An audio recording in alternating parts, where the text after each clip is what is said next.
Kim, welcome back to Apollos Watered. Oh man, thank you so much for having me. Yeah, excited to be back. It's been a while. Been a while. Yes. But in COVID years, it feels like it's been decades, but I don't know. Oh yeah, that's true. I feel like I've lost all sense of time. The only way that I know how to measure it is by, and this is terrible, but by looking at the hair color of celebrities. Because if they let it go, that's how I know it's been a while. Yes, that's very true. Very true. Who knows? Yeah. But you remember, you know the drill. Are you ready for the Fast Five?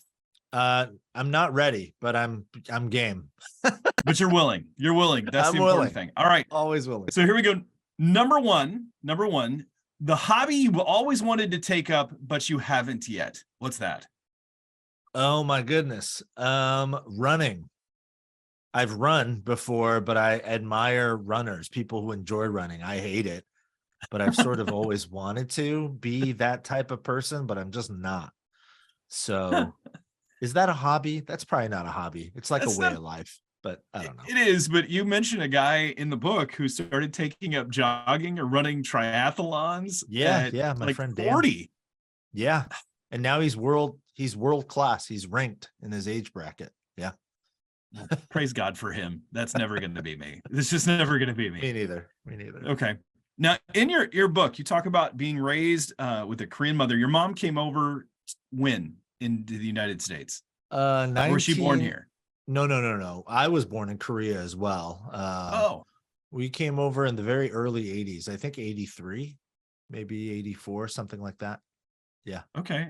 So here's my question then for you, knowing a little bit more of your cultural background. What's the one Korean dish that people need to give a second chance to? Or you just want to introduce to? How about that? Maybe not even second chance. Maybe people don't even know what it is. Oh my gosh. Okay.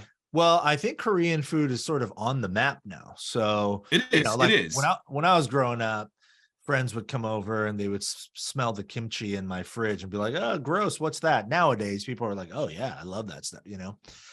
Well, so I would say something people probably don't know as well about Korean foods. One of my favorites it's called sundae, and in Korean it's called sundae, and it's Korean blood sausage, and it's incredible, and it's an acquired taste. You gotta give it a good solid try, give it a go, maybe multiple times, but it's incredible. So sundae, that would be the dish. Okay, so I know I've heard it before, but what makes it a blood sausage? I always forget. Yeah, I don't really know. I don't really know what that is. I think they pour blood on it. I don't know. I really don't know. I just know it's awesome. I know it's awesome. In the words of Aaron Neville, I don't know much, but I know I love you. That's what I would say. That's how I feel about sundae. It's funny though, going back to the kimchi. My brother-in-law lived in South Korea for 5 years. Okay. And so he would bring over. He lived with us for the next 5 years after that. Okay. And so, or a few years, I can't remember. But he was always cooking with Korean spices and dishes. Oh, yeah. And I loved it. So I actually have kimchi in my fridge right now. Oh, nice. Well, it's delicious, and it's like really good for you, actually. It is. Yeah. So good from a digestion standpoint. I mean, it is a little spicy, but he would like cook it, and it was so good. So good. It's the best. Okay, next question here. Number 3. If you were a car, what car would you be and why? Oh my goodness, what a question.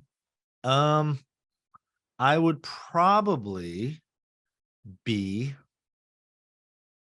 a Honda CR-V. Isn't that what you drive now? Yeah, that is what I drive now.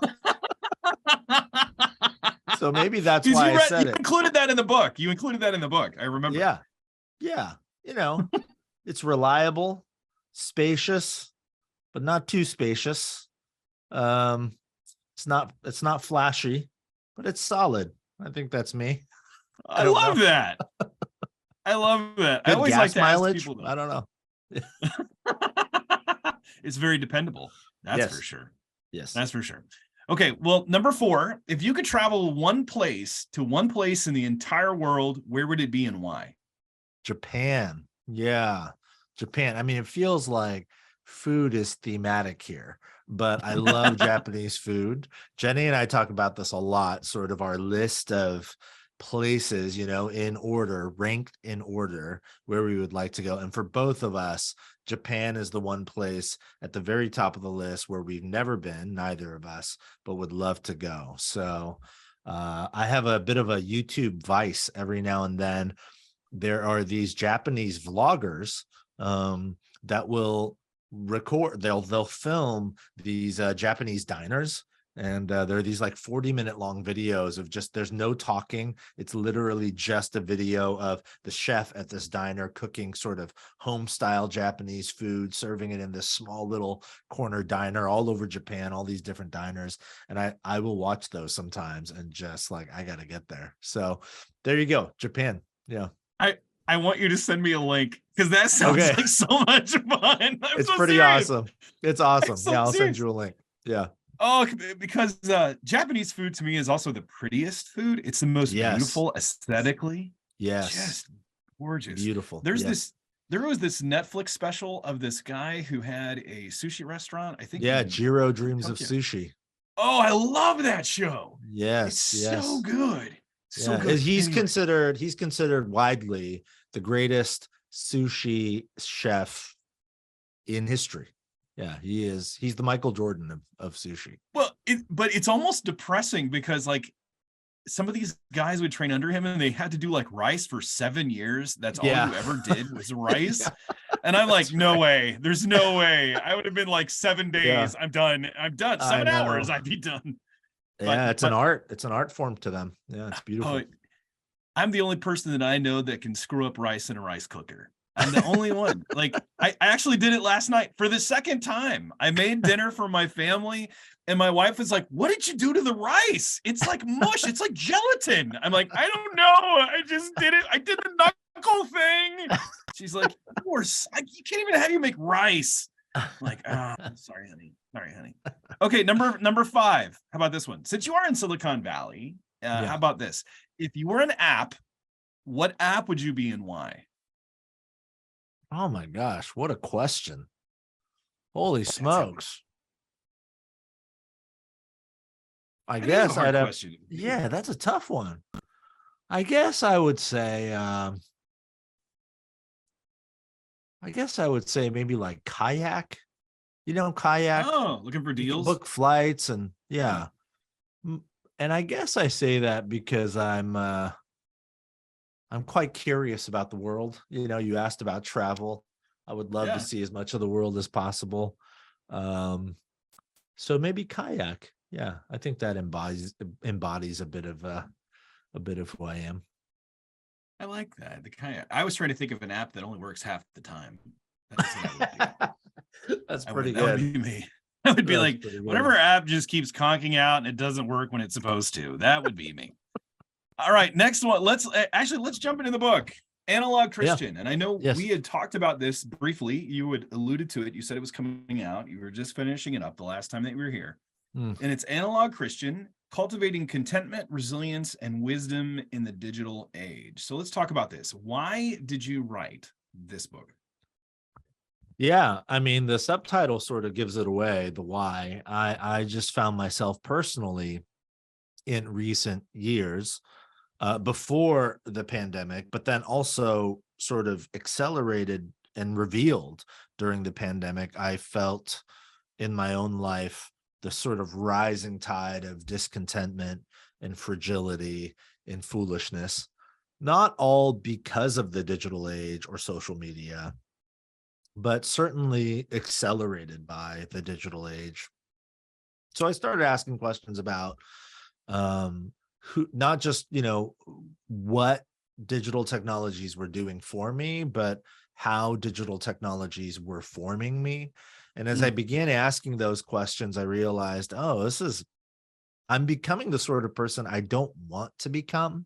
There are sort of characteristics that are being accentuated in my life that I don't think are helpful and are maybe even destructive in some ways. So I began, again, this was even, before the pandemic, I started sort of prayerfully considering why and what the scriptures might have to say about those things. And I found myself sort of going back over and over again to Paul's words to the early Christians in Galatia, that famous passage about the fruit of the Spirit in Galatians 5:22 and 23, where he says the fruit of the Spirit is love, joy, peace, patience, kindness, goodness, on and on. And I just kept finding myself kind of going back to that text and finding a lot of hope, and beyond hope, just a lot of practical help, as I considered those virtues of the fruit of the Spirit, and then started looking throughout scriptures. Okay, what does the Bible actually say about love and about joy and peace and patience? And the Bible has a lot to say about all of those characteristics. And I realized, man, those characteristics are really, truly the antidote to so much that ails me, because of my digital addictions and, social media proclivities and all of that. So that's really where the book came from. And again, it was, these were ideas that were ruminating long before the pandemic, but as I was writing and then the pandemic hit, it just accentuated it all the more. So, yeah, there you go. Reading the book, there was a part of me that, as you were describing these, as you mentioned, the proclivities, I was getting mad because I was like, I already know it. I feel it. Yeah. And it was good to have someone identify it. I think give the language to it was really nice and helpful. But at the same time, instead of like feeling like I was an analog Christian, I was feeling analog guilt. I mean, that's what it felt like. I just was like, darn it. You know what I mean? Like, how am I really cultivating the fruits of the Spirit? And one of the things that I liked about what you did is you mentioned this part. You heard a pastor talk about the when then. That was early yeah. on. Do you remember that? The Yeah. when I have. Can you elaborate? Because I think that really truly captures where many of us are right Yeah. now.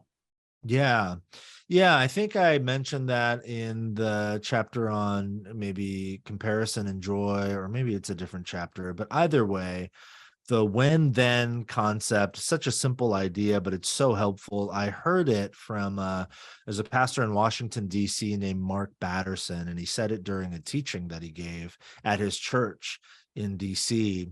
And the whole concept is basically that we believe this lie. It's a myth, but so many of us believe the idea of when then, meaning when I have fill in the blank, then I will be, happy or satisfied or content or fulfilled or whatever. And that's a myth. It's a myth built on, there's a British psychologist named Michael Asink, and I mentioned it in the book. He has this concept. He coined the phrase, the hedonic treadmill. And by that, what he meant was, hedonic meaning hedonism, the pursuit of pleasure. He suggests, he's not a Christian, he's just a psychologist, secular psychologist. He suggests that in the modern Western industrialized world, most people live on a hedonic treadmill, meaning we are constantly chasing pleasure or that which feels good, but it's a treadmill, because when you run on a treadmill, you don't actually get anywhere. You're just constantly running in place.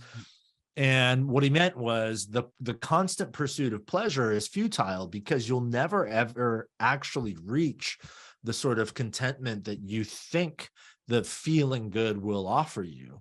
Because the moment you have it, it doesn't feel that good anymore. You got it. And now there's something else. There's another carrot dangling in front of you. And that's the whole concept of when then. And I think, especially in the digital age, with sort of the algorithms propagating and fueling the comparison game. You think about just scrolling your Instagram feed, and whether you know it or not, subconsciously, at least, what is happening is most of us are comparing the mundane, ordinary rhythms of our actual lived lives with the filtered, glossy highlights of everybody else's highlights.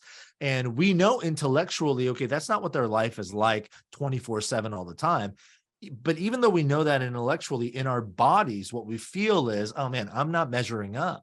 Like my life doesn't look and it doesn't feel like the amazing life that everybody else is living, at least the life they're living on Instagram. So then we begin to believe, okay, when my life looks like that, then I'll be happy, satisfied, content. But in reality, I think life in the Spirit cultivates within us a sense of deep contentment, joy,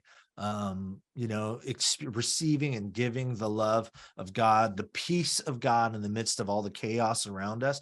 God offers that to us by his Spirit here and now, not when our lives look like whatever, but right now in the midst of whatever pain, whatever struggle, whatever ups or downs, whatever peaks or valleys we're going through. It's not when then, it's right here, right now. If we are living life with God, the with God life, as Dallas Willard loved to put it, there's a way in which we can experience deep, meaningful contentment, regardless of what our situation and circumstances may be. You're talking about the digital age. You actually start off this. I mean, I love how you've cultivated it or put it within the fruits of the Spirit and use that as a counter, as James K.A. Smith says, that counter liturgy. I mean, that counter practice. Like you identify one and then you go to the other. But one of the things that actually captured me from the very beginning in the book was when you actually write about cigarette companies or tobacco companies, because that hit me really hard, because I've been trying to say this to my children. I see this in myself, but I'm seeing it in my kids even more because they're digital natives. But it's crept up around me, where my kids were little. I would do dishes and I would have the computer on with some TV show that I could watch, or when smartphones came around, I was doing that. And then you wonder why your kids are doing it. And I'm watching them, seeing it amplified even further than it is in me. And it's really starting to bother me. And so I'm always yelling at them like, this is bad. But when you presented it this way, comparing it to tobacco companies, it hit me. I want you, for our audience, to just elaborate on why you brought that out, the digital smoke, analog air, and fruit. I mean, you really set the stage with that there, and I know you've alluded to it already, but bring that out further if you wouldn't mind. Yeah. I tell a story about, in the 1940s, about 40% of American adults smoked cigarettes, at least socially, many of them regularly. Now, that number, that percentage, is down to around 10%, 10 to 12% today. So you think about just the seismic drop off in how many adults regularly smoke cigarettes. And the main reason for that is because health science in the last 75 years has shown us, smoking tobacco cigarettes is actually bad for your health. They didn't really, they were aware, but it wasn't as like a widely held, sort of agreed upon truth at the time, 75, 80 years ago. So I talk about Camel cigarettes. They hired a company called the William S.D. Advertising Agency to develop an ad campaign to sort of create an uptick in cigarette sales for Camel. And the William S.D. Ad Agency came up with what is now an iconic advertising campaign called More Doctors. And you can Google images of this. They took out full page ads in magazines and newspapers and billboards where they would have images of doctors smoking Camel cigarettes. And the tagline would be, "More doctors smoke Camels." And it worked. Camel sales spiked actually significantly after that. And it's because people thought, doctors smoke Camel cigarettes. Camel cigarettes must be good for my health. That was what people were inferring. And I share that story because today we look at ads like that and we think they're laughable. We're just like, oh my gosh, I can't believe that worked, but it did. And I share it only to say, I do wonder if 10, 20, 50 years from now, future generations will look back on us today and think it was laughable that we put these black boxes in the back pockets of 12-year-olds, like it was nothing. I was talking to a friend of mine yesterday, and he said, if somebody wakes up in the morning and the first thing they do every morning is go open a bottle of beer and have a drink, we would call them alcoholics. If somebody woke up in the morning and the first thing they did was snort a line of Coke, we would call them cocaine addicts. But if the first thing somebody does when they wake up every morning is open their phone and scroll their feeds, we call them Americans. We've normalized our addiction, right? But I mean, just think about it clearly and plainly. We are addicts. There's some data that says almost 90%, 87% of Americans, the first thing they do when they wake up, the first sort of conscious thing they do, outside of like going to the bathroom and stuff, is open their phones. So what are we? And I wonder if we're going to look back on this era in future years and just think, how in the world did we think that this was normal and acceptable? So that was the point I was trying to make with that story. And I still think about it often. I really do think future generations are going to look at us and say, how in the world do they live that way? I think you're right. And I hate the fact that you're right. not that you're right. It's more of, how do you stop? Like, it's the alternative. Like with my kids, and I think this is what I struggle with, is just a parent. And I know that Andy Crouch has written on this, and I need to delve into it further. And even Felicity Wu's song in her book, Restless Devices, and what it's doing to us spiritually, and great books. But, and I agree with the truth and principle. It's in the everyday practice that it's hard. And then you talk about these fruits of the Spirit, self-control. I have to tell that to myself. Like, it's almost like dopamine fasting, where you put your phone aside and say, I'm not going to go to it. And everything you were writing, I was getting more mad, not at you, mad at myself. Because I was like, because I do feel controlled by it. It doesn't feel that it is if I'm free. It feels that I am constantly looking for approval in that next hit. And that's just my own little self-admission there. I feel like you can be my counselor. I'm with you. Well, you're not alone. I'm with you. I think most people are when they're honest with themselves. But talking about it is one of the first steps, acknowledging the problem and then saying, okay, I'm going to surround myself with a community of people who can help me sort of stay accountable to commitments I make, and so I'm, in some ways I didn't write the book to make people mad, but in some ways I'm glad that it's sort of having that visceral effect on people. Well, I've surrounded myself now with Amish people because they're the only ones that can really help me do it. So there's Levi over there and Ichabod. Just stay busy raising cattle and churning butter. That's the way to do it. That is the life. Funny though. Well, it's funny, full admission. I actually grew up with Amish people. So no way. Cool. I did. I grew up in a small town in East Central Illinois. It's the 8th largest Amish settlement in the United States, or and maybe even the world. So my town was like 2,000 people, and we had 5,000 Amish around us. So in the community. So I went to school with Amish kids growing up. Like they went to they had their own schools. The one-room schools are still a thing. And like I have a guy who supports the show. He actually gave me a tour of this one-room schoolhouse where he learned German as a boy, and he in the United States, because they taught German. And it would meet during the non-harvest time, so in the winter, because the kids were working all year long. But when I grew up with these kids, they would have technology, oddly enough. I worked at a grocery store, and I would deliver groceries, and they would have a stereo. We used to call it ghetto blasters in the back of the the buggy, and it would be shaking with music. Oh, no way.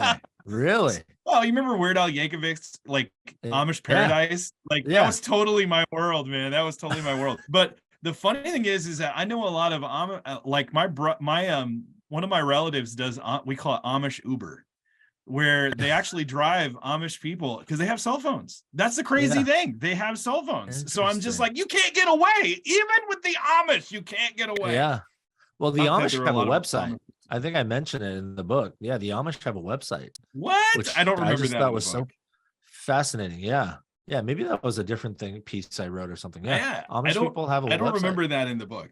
Yeah. Well, I mean, in what Amish, goamish.com. I mean, something who knows? Yeah, who knows? It's just in our world today, because I remember they would try to find rules around the Amish.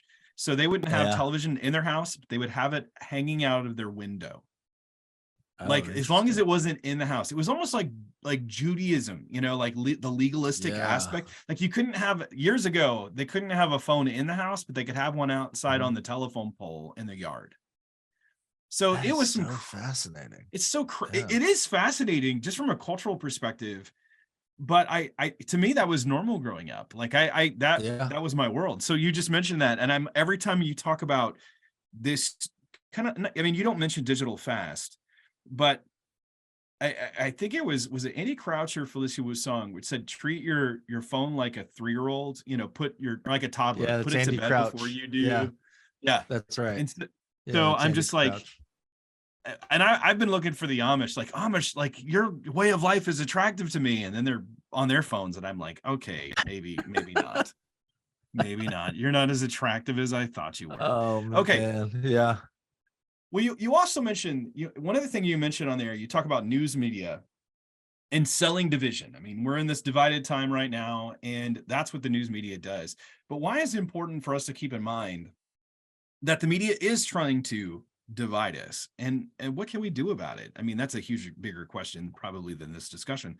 But why is it important for us to realize that, or even identify it, that media is selling division? Yeah, we have to remember that news media, we think about news as, I mean, I think most people are aware now, and there's a lot of data about the sort of steep decline in trust, American trust in journalism.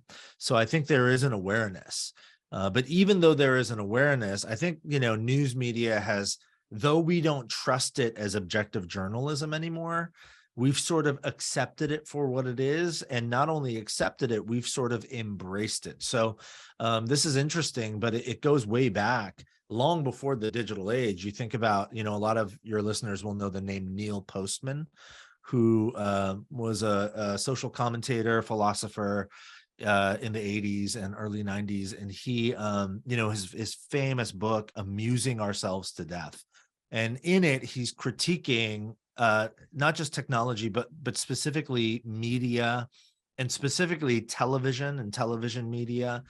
And he talks a lot about how I've found his work so helpful and so prescient. Like, you read Mhm. some of his stuff and you're like, oh my gosh, it feels like he's writing yesterday, not Mhm. 40 years ago. Yeah. But he writes about how information has changed, where before the telegraph, the fastest that information could travel was about 30 miles an hour, which was the speed of a train. So for, if something happened in New York City, for that information to get to even a place like Philadelphia, which is nearby, it wasn't instantaneous.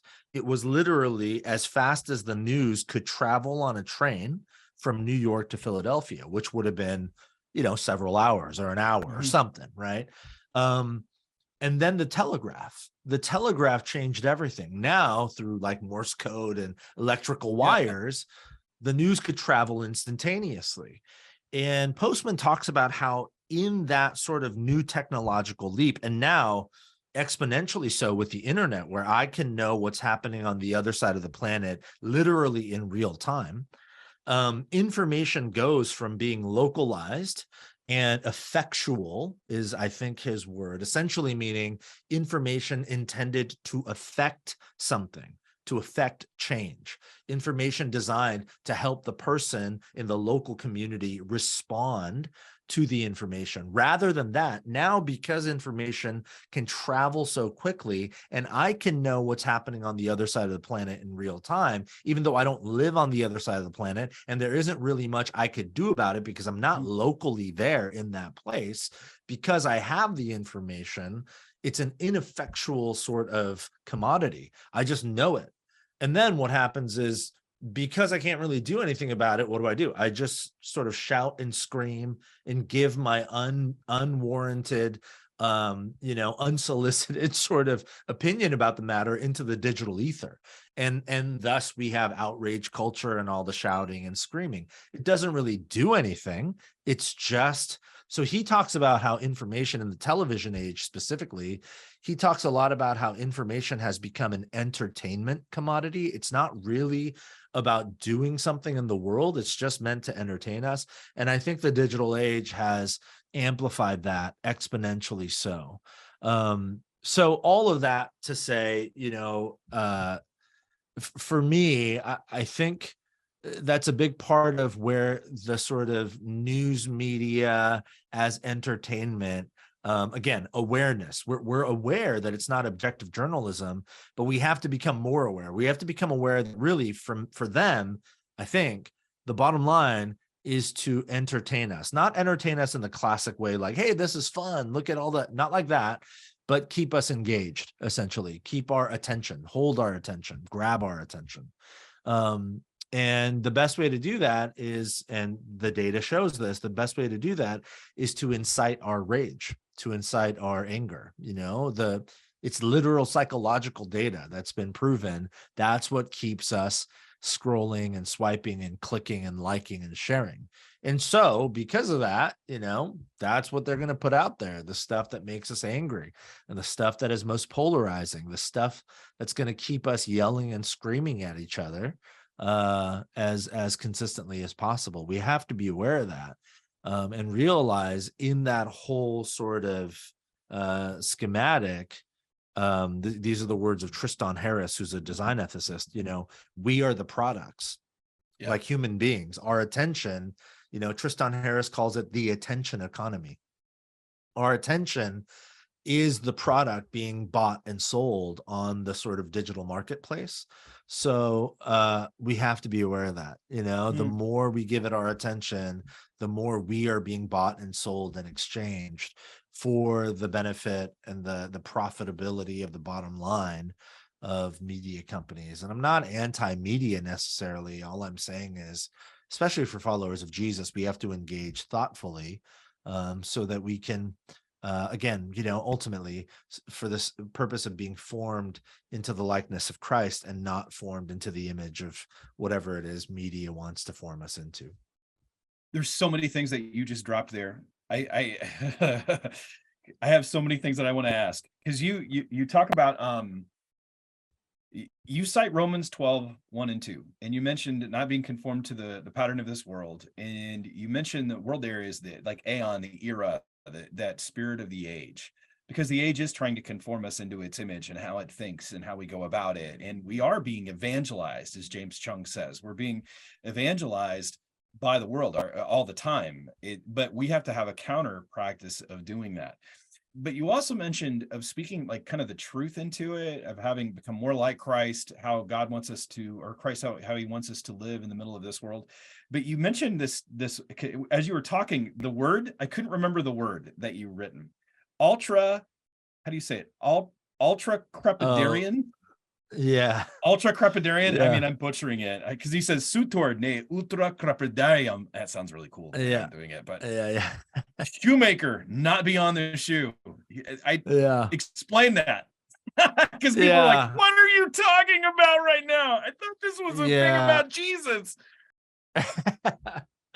The ultra, I didn't really know that word either until I did some research. Ultra crepidarian, it's this big, giant, fancy English word that essentially means somebody who sort of speaks beyond the limits of their knowledge, speaks beyond what is helpful to others. And it comes from this ancient story about how there was this famous ancient painter. He's painting this portrait, and a shoemaker comes by, and he comments to the painter, and he says, the shoes that you've painted there, they're inaccurate. The laces don't look that way. And, because that's his area of expertise. The painter says, oh my goodness, thank you, shoemaker. You're right. I'm not a shoemaker. I don't know. I was just kind of going based on memory. Thank you for correcting my error. So he repaints the shoe. And then the shoemaker, sort of infused with this courage and confidence, like, oh my goodness, I just corrected this great painter, this well-known painter. I'm gonna give him more help. So then the shoemaker starts commenting on all these other things that are outside the range of his expertise.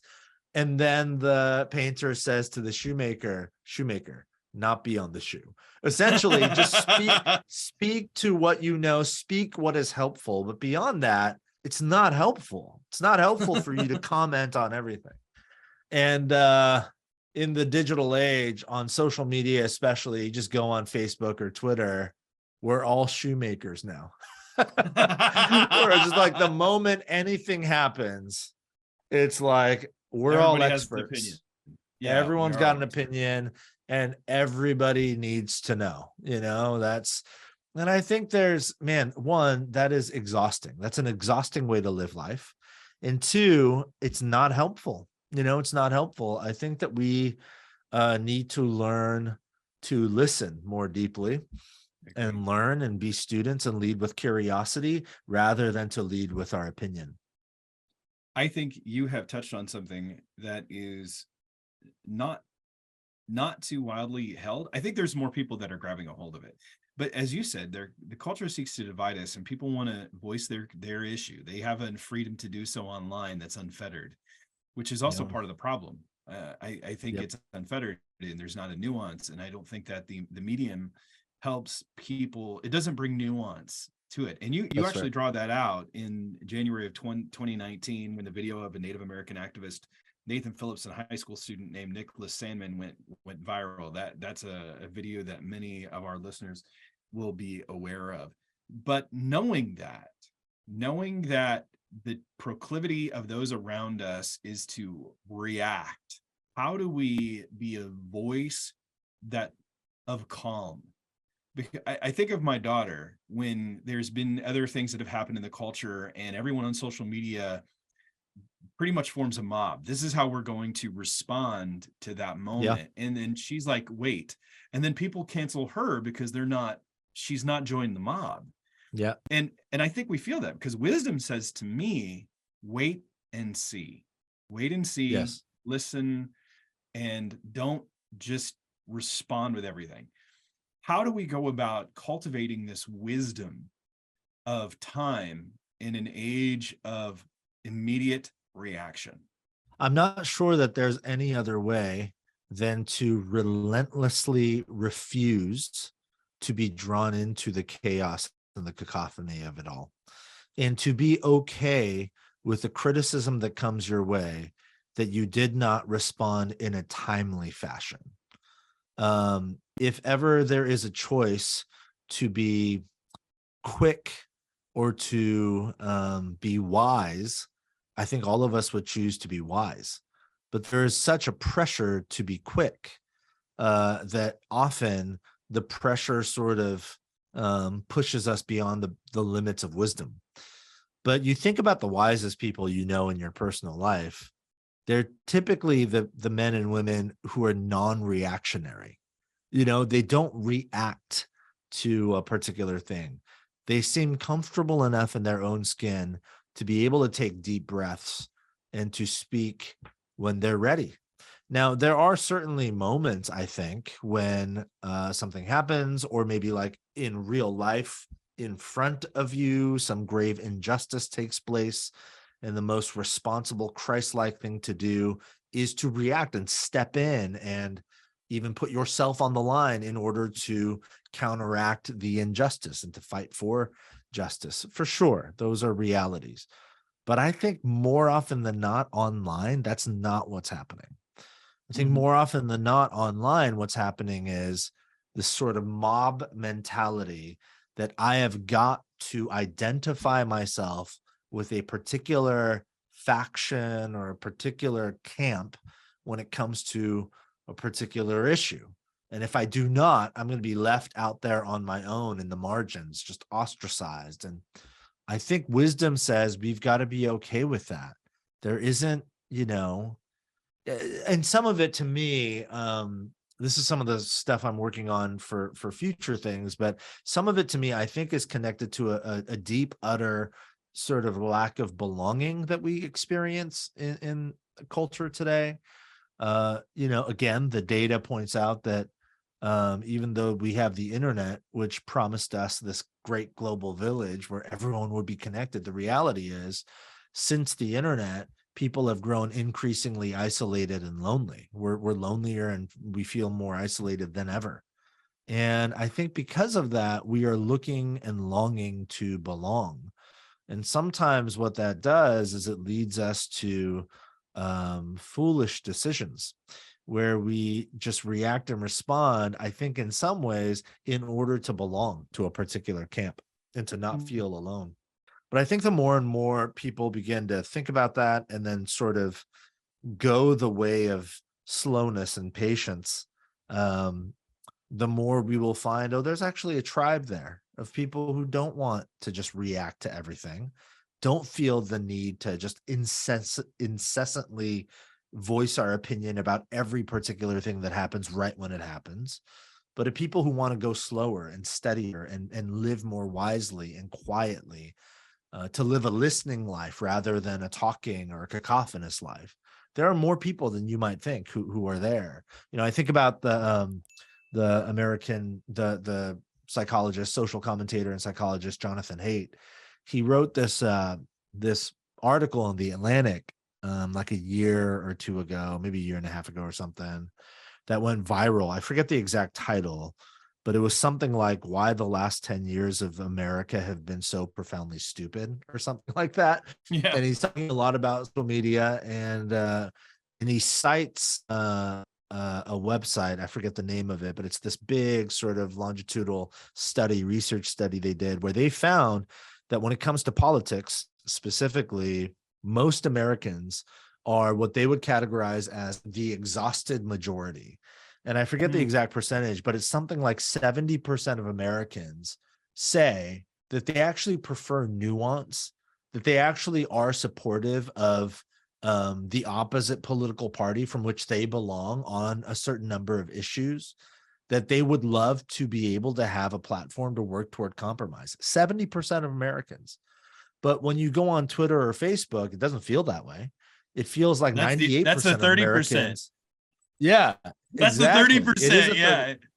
Right. But going back to what we said earlier, the algorithms amplify the most outraged voices, which is why when you go on social media, it feels like the entire country is either red or blue, left or right, just cleanly and at the extremes. But that's not true. Most people in our country actually say, no, like, I'm exhausted by this. I would love more nuance. I would love more compromise. I just want what's best for everybody. That's the majority of people. But we don't feel that way online. We feel like if I try to add nuance or compromise, I'm on the outs. But that's not true. You're not alone. Most people feel that way in some form or fashion, at least when it comes to politics. And my guess would be when it comes to a number of issues. So I think we just have to be aware of that, know that we're not alone, and go the path of slowness and steadiness and wisdom, and not feel this incessant need to constantly just shout into the digital space about everything.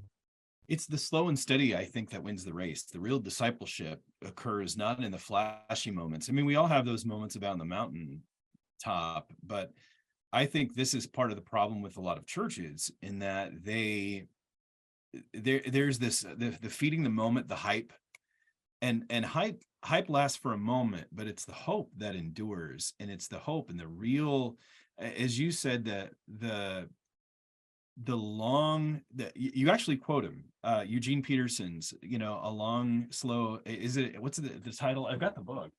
It is A long obedience in the same direction. Yes. Yeah. That's where I think that so much of what we have to do is listen. One of the reasons we picked Apollos as the name of our ministry is that, if you remember, Apollos gets converted in this really weird way. He somewhere along the line hears about Jesus's baptism by John the Baptist. That's how he gets converted. And that's what he preaches. So he's preaching this very odd thing where Aquila and Priscilla hear him. Priscilla and Aquila, and they pull him aside to explain the way of God more accurately, and he listened. And that's what we're looking for. We're looking for other people that have gone further along, who have a different perspective, but still within the biblical parameters to help us, like yourself. We want to hear from other people that are travelers and pilgrims along with us in this journey, as we're all trying to navigate the waters of modernity in this pluralistic post-truth or post-everything world of how to follow Jesus. And this is why I enjoy your work, is that you're addressing something that we're all dealing and feeling with, but you're showing us how to follow Jesus in the middle of all of it. It's not an easy thing to do, though, because you yourself are in the same pathway. There's another thing that you mentioned I wanted to draw out here. You mentioned that Jesus is frustratingly patient. Describe what you mean by that. Yeah, he's just slow. Jesus is just slow. I mean, the classic example amongst many examples, the classic example is when the synagogue leader Jairus comes and he's like, my daughter is about to die. She's 12. Can you heal her? And Jesus is like, let's go. Yeah, I'll heal her. And then they start going. And then there's this woman who's been suffering from this condition for 12 years. So since Jairus's daughter was born, this woman has been suffering, and her condition would have ostracized her from society and her family and friends. And for a variety of reasons, she thinks that if she can just touch the edge of Jesus's cloak, his prayer shawl, that she can be healed of her ailment. But because of the laws of the day, the Jewish laws, ritual laws of purity and cleanliness, she was not allowed legally to touch other people, but she risks her life and limb literally, and like fights her way through this crowd just so she can touch the edge of Jesus's cloak, his prayer shawl.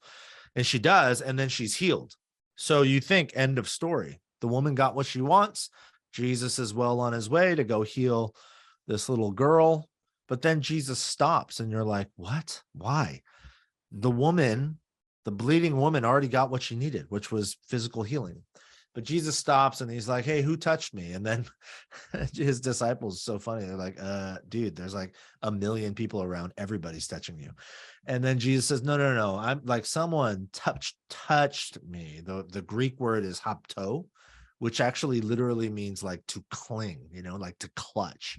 There's a desperation in that word. So he's like, no. Somebody reached out and like clutched me. I felt power go out of me. And people were like, oh my gosh, what? And basically the woman confesses. She's like, it was me. This is why I believe there was healing if I would just, touch the edge of your cloak.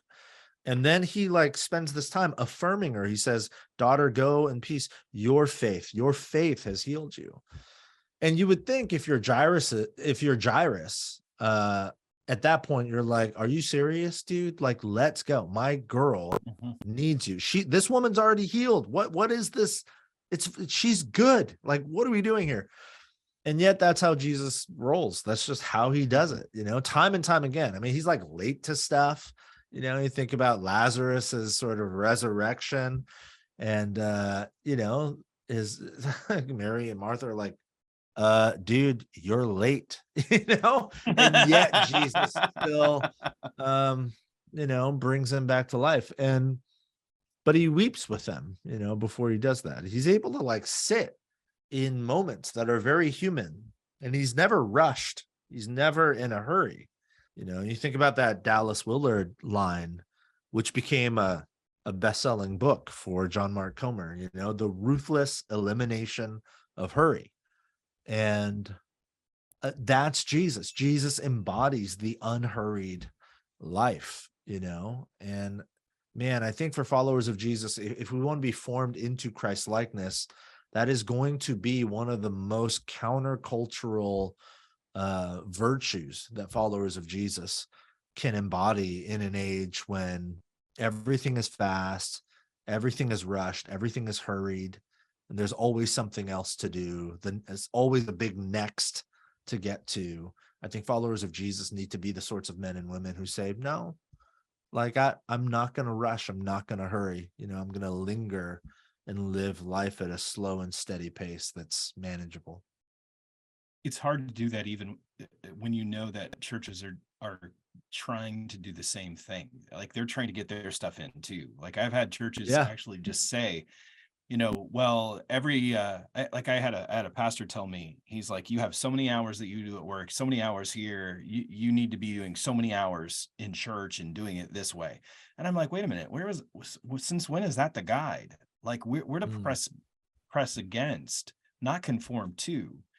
Yeah. And that's why, it's also interesting you mentioned how Jesus enters into this pain. You mentioned that in the book on page 82. You talk about entering into pain.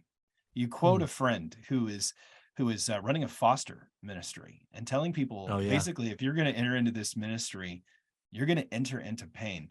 Why is it so imperative that Christians recapture this idea in some ways of suffering and enduring suffering for the kingdom in our service? Yeah.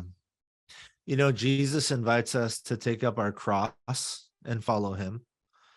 And I think,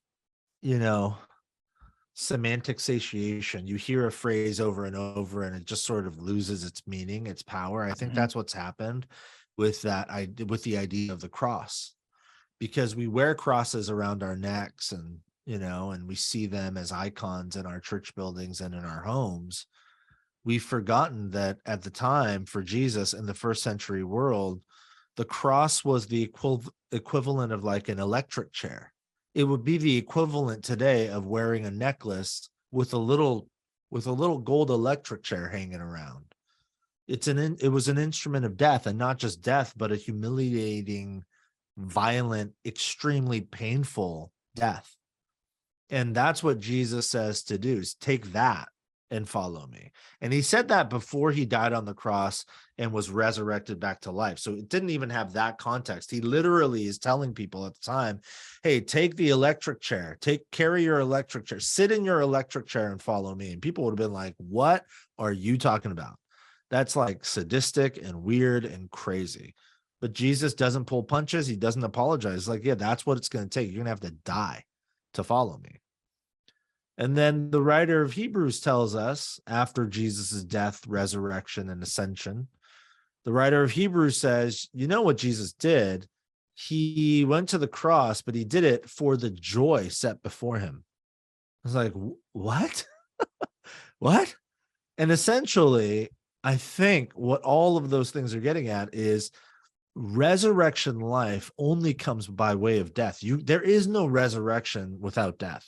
I mean, by nature, there is no resurrection without death. And what Jesus offers us is not a comfortable life. It is a resurrected life, which means we have to die. And all of us will literally die and experience literal resurrection. But the invitation also is that we live a death today to experience resurrection life today. Death to our own personal hopes and dreams and plans for life, death to our own ambitions and our own desires, sinful fleshly desires, all of that. We put those things to death so that we might experience resurrection life now. And that is a path of suffering. It is not easy to put your life to death. It's not easy for me. It's not easy for you. It's not easy for anybody. Death is not fun.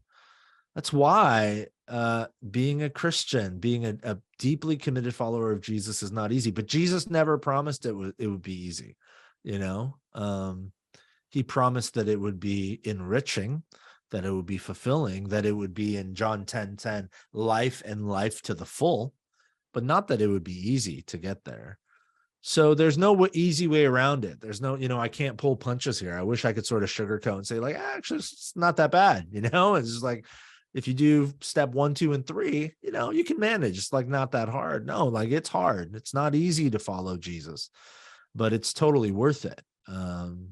It's worth it. But the path there is in many ways a path of suffering and a path of death, which isn't very attractive for many. No. Yeah, it's not. Yeah. I mean, even I think of Jesus in John 6 when he says, unless you eat of my flesh and drink of my blood, you'll have no part with me. And you can imagine the disciples going, not to eat my flesh, drink my blood, Jesus. Come on, we're trying to grow a church here. This isn't working. Yeah. You mentioned also, you said that forgetfulness erodes faithfulness. And then you mentioned three things. You actually cite this, I'm not sure if it was a psychologist, psychiatrist: displacement, trace decay, and retrieval failure. Do you remember Yeah. that in the book? Yeah. Where the Yeah. forgetfulness erodes faithfulness. What does that mean? In the digital age, we're moving so fast, and again, it's an attention economy, and everything is trying to grab hold of our attention. That our feeds, our social media feeds, our news media feeds, they are constantly flooding our minds with new ideas, new concepts, new stories, all of that. And when that happens, um, memories go in a number of directions. That's where all of that retrieval failure and decay, all those things sort of come from. And people could read the book and sort of, get more of the details. But essentially, memory doesn't just happen. There are certain cues, external cues, internal cues that are required to spark our memory.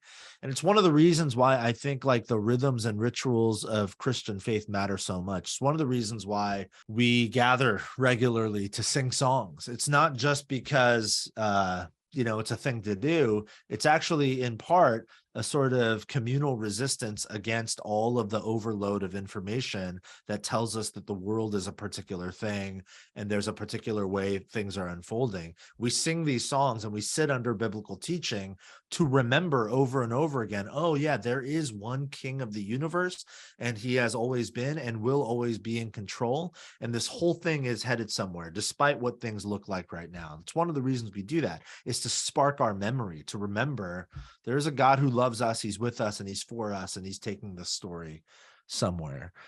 And I talk a little bit in the book about the story of the Israelites in the wilderness. It's so interesting. God tells Moses to go and speak to Pharaoh and free his people, and he does. And then the people of Israel leave Egypt, slavery in Egypt, and they are on their journey to the promised land. And in one chapter, the Egyptian armies are after them, and there's the Red Sea before them, and God does this incredible miracle, parts the Red Sea. They cross on dry land. The Egyptian armies come chasing after them, and then the waters come crumbling, crashing down on them, drowning the Egyptian enemy. And the people of God, they rejoice because God has clearly miraculously rescued them. And what they do is they sing a song. They sing a worship song to God. And then just a couple chapters later, you find the same people forgetting. They just sang a song about how God miraculously rescued them from the clutches of their enemy. And now they're like taking their gold earrings and crafting idols and worshiping these golden calves. How does that happen? It happens because they forgot. They just had bad memories. It's like, God just did this for you and you forgot. And that's what I mean. When there's like this overload of information, overload of like all that's wrong in the world and clickbait news and like, oh my gosh, we forget. No, God is still God. He's still in control. And we find ourselves worshiping at the altars of, whatever it might be, politics or ideologies or media or whatever. And I think this is one of the reasons why, again, Christian practice and ritual and worship and being with the people of God and reading the scriptures and prayer, all those things they're so critically important, because without them, we forget, and forgetfulness leads to idolatry. You mentioned in the book, you talk about playgrounds, where you have playgrounds with boundaries and playgrounds without them. I mean, Yeah. and you mentioned that children would much rather play in the one with boundaries than the ones without. And in some ways, some of these boundaries, quote unquote, that we put in our lives are like shaping us to be, are tangible reminders of who we are to be and how we are to live. So the complete freedom doesn't really help much. How can people follow what you're doing? Because I know your time is short. We need to finish up our time today, but how can people learn more about what you're doing? Oh gosh. Thanks for asking. Yeah, I have a little website. It's just jkimthinks.com. and most of my work is up there. So if anyone's interested, you can go there. Well, Jay, I hope that people will do that. I do hope they get the book. Get both of them, Analog Church and Analog Christian. What's the next one going to be? Is it Analog Church? What do we have? Analog No, Pneumatology, Analog Spirit. I mean, what are we going to that's do? right. That's right. No, yeah, I'm kind of done with analog series.